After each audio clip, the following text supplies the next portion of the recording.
Selon la Caisse autonome d'amortissement, gestionnaire de la dette publique du Cameroun, l'encours de la créance publique est estimé à environ 5 383 milliards de francs CFA, représentant 30,3% du produit intérieur brut. En 2016, la dette publique camerounaise était de 4 725 milliards de francs CFA, soit 26,3% du PIB du pays, en hausse de 5% par rapport à l'année 2015. Une croissance continue qui s'explique selon les experts par la multitude des projets en cours de réalisation. C'est la mise en œuvre des projets d'infrastructure qui avaient été définis dans la politique de développement du Cameroun, consignés dans le DSCE, document de stratégie pour la croissance et l'emploi. C'est la mise en œuvre de tous ces projets qui fait en sorte que le stock de la dette du Cameroun augmente de façon, je ne vais pas dire exponentielle, mais ce stock de la dette est en train de galoper.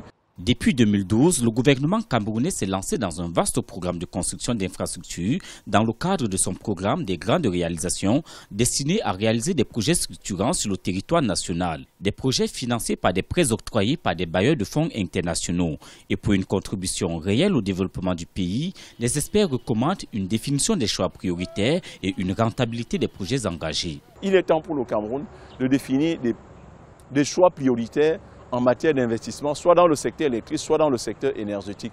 En cela maintenant, même si le stock de la dette augmente, on saura que c'est des investissements bien choisis, c'est des investissements qui vont énormément aider au développement économique du pays. Mais si ce n'est pas le cas, on va se retrouver avec une sorte de saupoudrage. À la dernière minute, il faudra encore plus de financement pour terminer ces projets et les mettre en œuvre, assurer leur exploitation. Et si ce n'est pas le cas maintenant, ces investissements auraient été en pure perte. À la fin de l'année 2020, la dette publique camerounaise atteindra 33% du PIB selon les prévisions du Standard & Poor's. Avec une enveloppe de dette qui progressera de 7% sur une période de 4 ans, les charges d'intérêt appliquées à celle-ci avoisineront 5,2% des recettes publiques contre 5,1% en 2016. Selon le gouvernement, le Cameroun dispose d'un stock de dette soutenable selon la norme en vigueur dans l'espace CEMAC qui autorise un endettement équivalent à moins de 70% du PIB.